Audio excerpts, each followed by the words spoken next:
So often the men in our lives are neglected when we sew.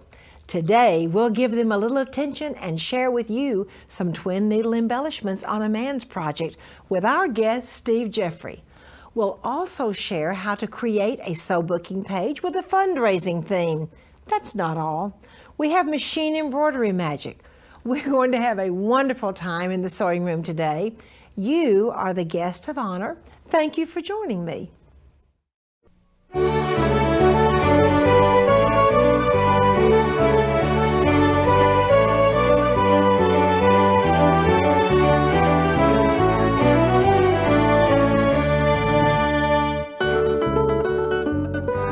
Ladies, would you like to have a very special gift to make for that wonderful man in your life? Men, and by the way, there are a lot of men who sew. You men, would you like to have a wonderful project to make something wonderful for yourselves? Well, here it is.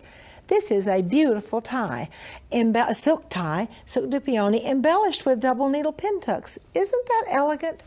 First of all, start with your piece of silk. This happens to be silk dupioni, and some kind of mesh iron-on stabilizer will be necessary because you're going to be doing the double needle pin tucks.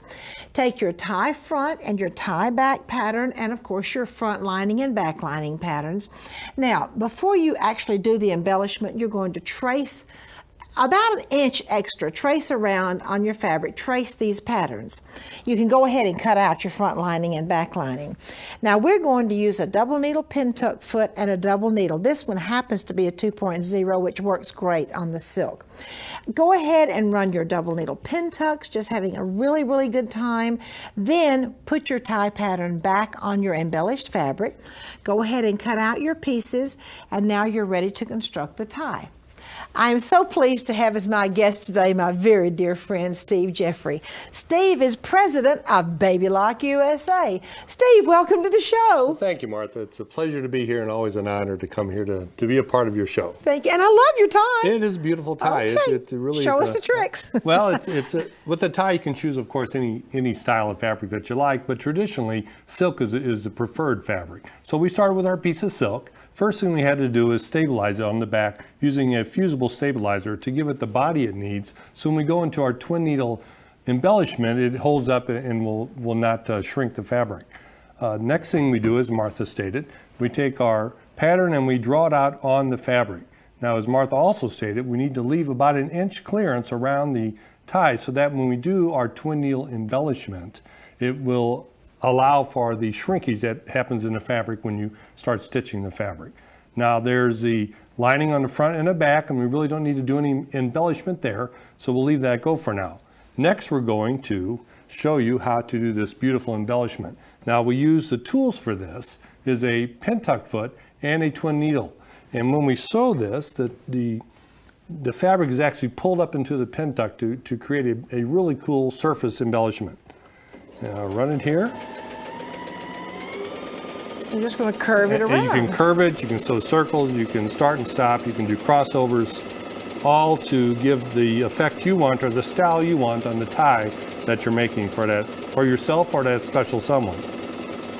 Once you've done this step, you go back and you'll cut out the pattern and then cut out the pattern of the tie. Then you'll assemble it using the tie instructions that come with it. And then, wow, here's the finished result. So I put this finished one back over there so you can see it. It truly is a beautiful tie. It is a beautiful tie, and it shows your own fashion and style to match your ensemble. I think you have another one to show us. We do have a real special one that I want to show you right now. This one's a fun one. We took this and we created this tie, and then we took some interactive embroidery designs and placed them using a software that creates templates to place it perfectly on the tie.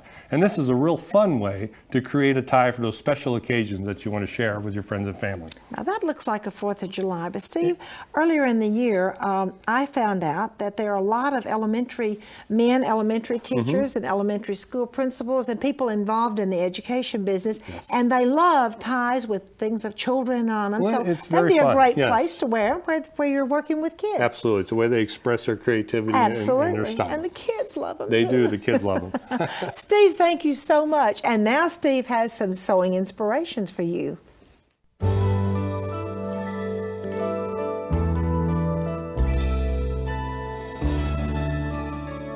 Steve, your educators have brought us some beautiful sewing inspirations. This pillow is all done on the sergers. You know, we talked about double needle pin tucks. Yes. Well, these are serger tucks. And a beautiful puffing pillow made very quickly. I'll let you put that over there. We have such talented educators. We have and talented creative. educators. Very, very, very good. And they take good care of us. They do. This is a wonderful little purse. I think the fabric was made with interactive embroidery designs. actually making the fabric, and then these are ties that she has used for embellishment. Isn't that good looking? It's completely exclusive. You're the only one that has that. That's it. One of a kind. That's one of a kind accessory. And then the belt made from a tie, which is absolutely wonderful. This is also one of the nice recycling things to do when you throw the ties. Let's do something with them. This is a wonderful serger garment bag. You know, Steve, we have done some workshops where we've taught this particular bag. It is one of the most favorite projects that I've ever had when we've been out teaching, you know, around the country, around the world. People love garment bags, and this is serger, and it's so much fun. It's really quick. Well, and they can use it. It's something they can use in their daily life. I really do use garment bags a lot. Really protects your fine clothes in your closet. Absolutely. And you know, I travel with them too. Now, I don't take those on the airplane, but when I travel by car. This outfit is adorable. Isn't that fabulous? Our viewers are going to love it. Now, first step in this outfit is this good-looking wool jacket with wonderful buttons, which have been covered with old ties, and then this fabulous rosette has been made with the tie. But let's show them the skirt. This is really, really creative. Really, really Isn't that creative. something? The skirt is made with ties, which we have wonderful machine embroidery. And look underneath the skirt. It's a very, very tailored plain wool skirt. And then the ties have been stitched down. The ties have been embellished. So is this a great way to use those ties that somebody doesn't want anymore? It sure does. A metallic thread really sets off the... And the machine embroidery. Machine embroidery is beautiful. You know, Steve, one of the things I love most about sewing is it really allows creativity way outside the box, and it's fun. And when people tell me they sew mainly for three reasons, they sew for stress relief, for creativity, and believe it or not, when you compare sewing to designer clothes, things that are really nice, it does save money. It does. So let's just have fun with the sewing, and haven't these educators done a fabulous job? They do a fabulous job. Very creative. And now Steve has an incredibly exciting project called Sew Booking for you.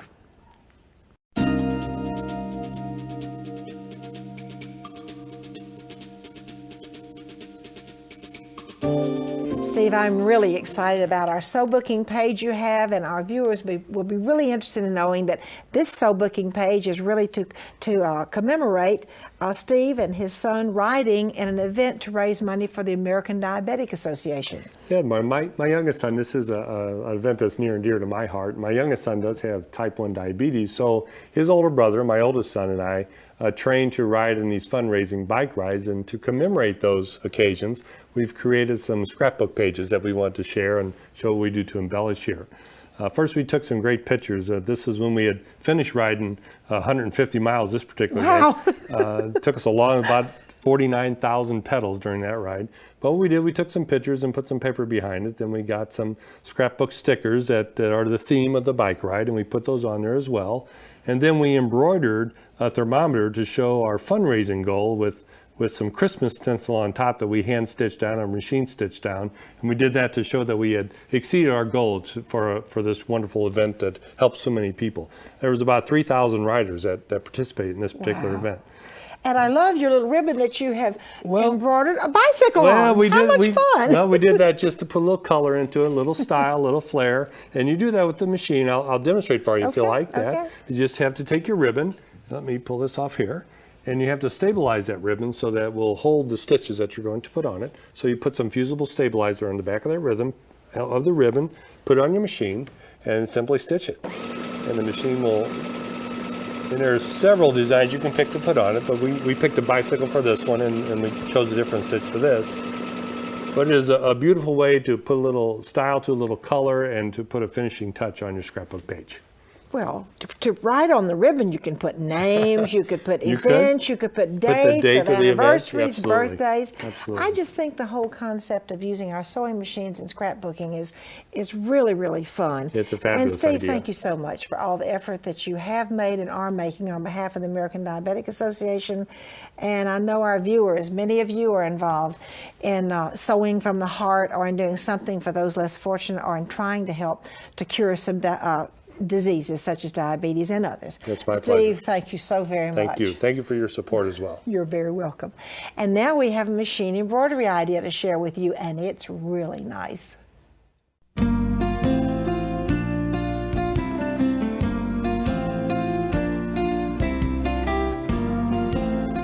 I'm so happy to have as my guest Pam Mahshie. Pam is Ambassador of Education for Baby Lock USA. Pam, welcome to the show. Thanks for having us, Martha. Today we're going to talk about trims, and I'm sure many of you have a wide variety of trims that you've either collected or you really have actually wanted to collect but haven't actually been able to find it. Well, with our embroidery machines, we can make our own trims, and we're able to create these trims very simply and with a wide variety of applications. Let's take a look at this cute little top. This looks exactly like tatting, Pam. Of course, it's done in the brighter colors to see, but I'm telling you, okay, go ahead. This tatting style of Wow. Trim, you can certainly, as we see here, make it in a bright color because maybe we're wanting to update our projects that we're working on, and the traditional colors of tatting wouldn't necessarily work. So here we have a great variety. So cute. And with this cute coordinating little skirt, same style of trim, but as you can see, the trim has been made in various lengths, and with the Simply Trims is going to be able to allow you to do that. A beautiful tatting. Beautiful tatting, as well as a variety of different types of little charms that can be created, the fringe that can be created, and of course this fringe and all of these little trims would be stitched out on a water-soluble mesh stabilizer. That's going to give us a great foundation when we're ready to stitch on our machine. Let's take a look at some of the other varieties of trims that are available to us. And again, as you can see, this gives us a huge variety, whether we're looking at braids or charms or trims or fringe, even on Trudeau. We can create the bridging in any color we want. This is amazing. Even the fringe. Even the fringe. My goodness. And all those cute little charms. All the charms, which really look like tatting. This is wonderful. Now show us how we do this. Well, let's take This a is look magical. at the computer. And when we come over to our computer, we just bring up a pattern, one simple pattern. And from that one simple pattern, we can select charm trims, heirloom trims, loops, fringe, braid, soutache in either a small size or large size, the geometric borders, and then heirloom elements. And within each one of these different categories, we're able to change and select a variety of different types of motifs within that category. Let's just go on to the heirloom trims and take a look. Now, when we look at the heirloom trims, first, we can again select whether we're wanting to do a straight motif or if we're wanting to do a corner or a border. The corners both have an inside and an outside trim. Now, when we select the outside corner, we also have the option of selecting the length of that trim. So again, we can measure and follow the exact contour of the garment that we're going to be working with. And many times we would have a garment that we would want to maybe have a matching trim on the bottom of the skirt as we would have on the top or on a collar. And certainly you would want to have a different size of trim for each of those two places. Again, we can also look at the top of our trim, whether we want to have a simple border trim or we're wanting to have it exposed, or whether we're wanting to have it encased. We can change the angle, and we can create a completely flat line if we wanted to, and we can also change the arc. Again, no matter what type of project or garment we're working on, Simply Trims is just what we need.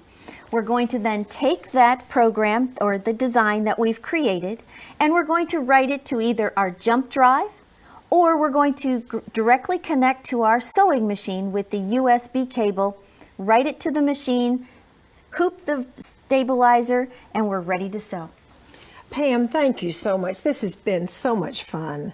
Thank you for coming. You're welcome. And now I have a segment for you called I Love My Serger.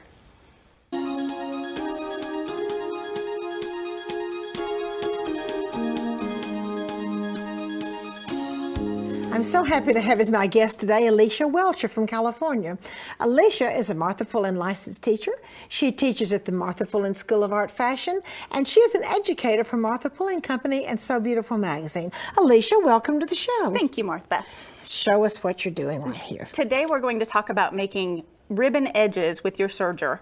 On this camisole here, we have a pretty ribbon edge that goes around the entire top of it. And then when we go down towards the bottom, at the bottom here, we have a little bit more bold edge that's also done with ribbon as well. Now on the slip that's next to it, we wanted to maintain a fairly tailored look to it. So at the very bottom, rather than putting lace or ruffles or anything like we would normally do, we put a ribbon edge on that one as well. That is so pretty. Yeah, and they're very, very easy. Oh, yay. So yes, exactly.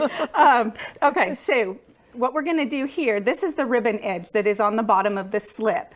And this one, what we're going to do, our main goal is not to cut the header of our ribbon, because once we cut the header of the ribbon starts to shred.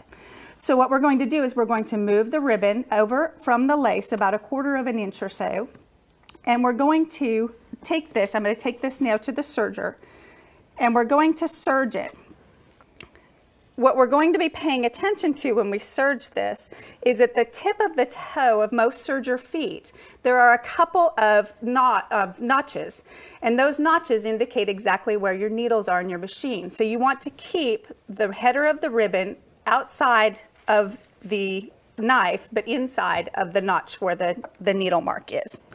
So we're going to serge this one.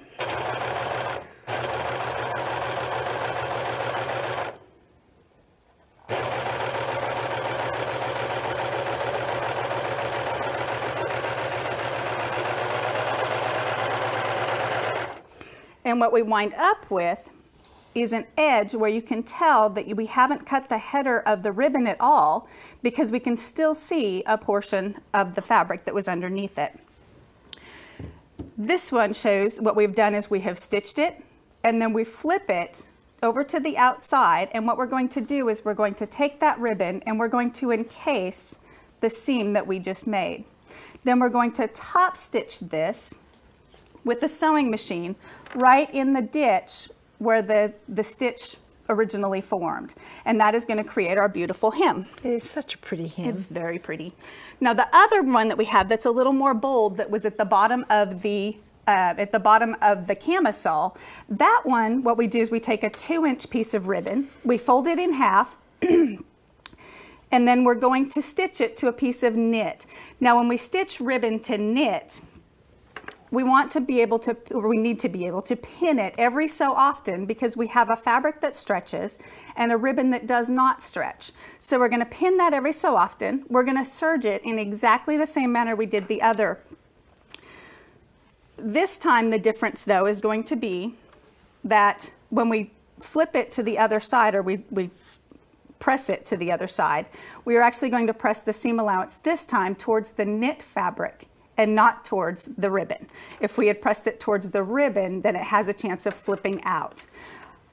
Then what we would do is we would take it to the sewing machine and we would top stitch down the edge of the knit so that the seam allowance was attached to the knit. Well, now what I think is that is so easy. And Alicia, I'd like for us to come over here and look again at how pretty this is. Such a pretty finish on the bottom of this camisole. Mm-hmm. And you did it all in one fell swoop. We did. Serged it, a double ribbon, okay, and Double then just ribbon turned fold. it down. That's wonderful. And then the ribbon straps. And we put ribbon straps on it as well, just to make the whole thing very simple. I think that's the sweetest finish on the bottom of that little Christine dress. Just a little ribbon touched around the bottom. Just a tiny bit. And you could do it in blue if you did it for a boy.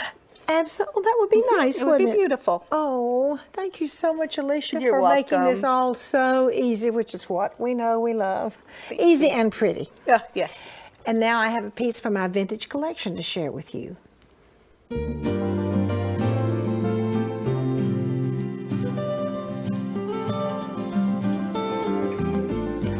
I love tucks. You know that, those of you that have been sewing with me for many years.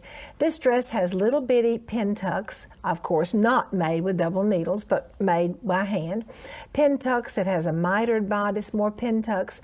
Then we have a series of folded tucks that go all the way across the second section of the bodice. Come down on the skirt. It's extremely simple and extremely beautiful, and mostly it's folded tucks. It has sets of 1, 2, 3, 4, 5, 6, 7, 8.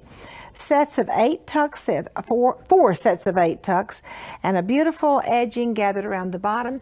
I would like to share with you that the same, not the same bodice, but the same treatments are on the back. The back just has the tucks, and then of course the buttons and a placket. I want to tell you a little bit about I want to tell you a little bit about restoring these clothes. If there's a rip in some of these clothes, which this one's in beautiful condition, but suppose there's a rip right here or right here, the easiest thing to do is to go in with a piece of cotton netting or cotton organdy, something that you can see through, and to cut another bodice, just to cut another bodice completely, and finish off that bodice, slip it in, and of course hand tack it around the neckline and hand tack it around here. Now what does that do? That gives you security. It means it's got strength. When you pull it, the open place is not going to rip more. And then if you want to, you can go in and take little tiny hand stitches. Sometimes I don't want to do any repairs on it, but sometimes just little tiny hand stitches to stitch it to the organdy and to stitch it to the netting. Now, cleaning these clothes for years and years and years and years, I have been soaking ones in good condition in a mop bucket, you know, a plastic, it has to be plastic mop bucket about this big around, a mop bucket full of water. And some people say, well, Martha, does it need to be hot or cold? It doesn't matter. When it soaks for 2 days, it's going to be cold anyway. So, and then put about a half a cup of all fabric bleach. I used to say a half a cup of Biz, but Biz is, you can't find Biz everywhere. But anyway, a half a cup of all fabric bleach, not chlorine bleach. Dump it in there, swirl it around, and I have put as many as 4, 5, 6, 8, 10 pieces in one of the buckets like this. Then after 2 or 3 days, you can dump the water out. If the clothes still have little stains or they're not real white, put some more of the solution in there. Now when you take them to the sink to rinse them, don't pick them up because the weight with the water in it makes it very heavy. Go ahead and put them in the sink and just let cold water run through them. Rinse, rinse, rinse with a towel in the bottom of the sink. Then you let the cold water run through, you let more cold water, and then you lift them with the towel. You don't ever lift a wet antique garment so the water pulls down the weight. Those are 2 really good tricks. I have a really beautiful sewing from the heart today from a lady named Mary. I do a lot of sewing for Threads of Love. This is a nonprofit group that sews for preemie babies. Most of the sewing I do is burial gowns. You also pray that they won't have to be used. I was sending items to a hospital in South Bend, Indiana, since there are not a Threads of Love chapter in my Northwest Indiana town. I would send them to a nurse that is a friend of my sister. She relayed a story to me that broke my heart and touched my soul all at the same time. A lady came in and delivered a baby that only weighed about 1 pound. The baby only lived about an hour.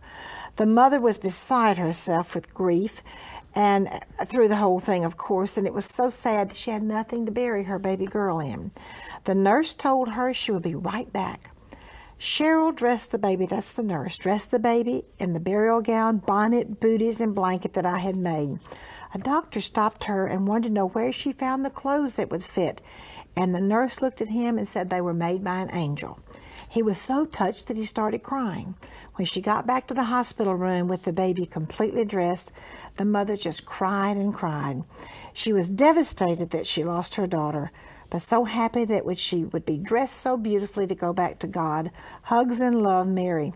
Mary, the Threads of Love organization, as well as some other organizations, are doing incredible ministry in making these beautiful clothes in one of the worst times a person could ever have in their whole lives, the loss of a newborn child. Thank you so much, Mary, for your sewing, and thank you to all the nurses in the hospitals that deliver these garments at exactly the right time to these families that are so brokenhearted. Thank you for joining me in my sewing room today. I'd like to invite you to come back next time.